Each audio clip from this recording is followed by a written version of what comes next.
Welcome to LiteHawk. Today we'll be unboxing the all-new Mini Scout and taking a look at the main features of this exciting mini RC vehicle. Inside the box is everything you need to start driving. Slide out the accessory box in the tray containing the Mini Scout vehicle. The accessory box contains the manual, remote, and USB charger. The Mini Scout is a high-performance micro vehicle. Don't let its size fool you.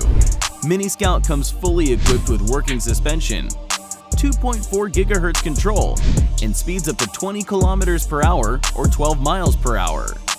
Mini Scout features an all-new exterior redesign and comes equipped with an updated chassis.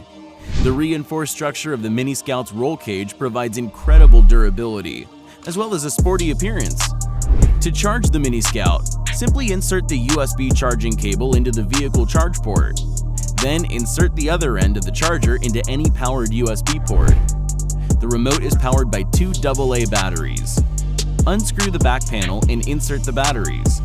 Now you're ready to go. To start driving, turn on the radio, then the Mini Scout. The vehicle should instantly pair to the remote. The Mini Scout is available now. Can you collect all the limited edition colors? Follow us on Facebook and Instagram, and subscribe to our YouTube channel to get access to LiteHawk contests and giveaways. Thanks for watching, and welcome to the world of LiteHawk.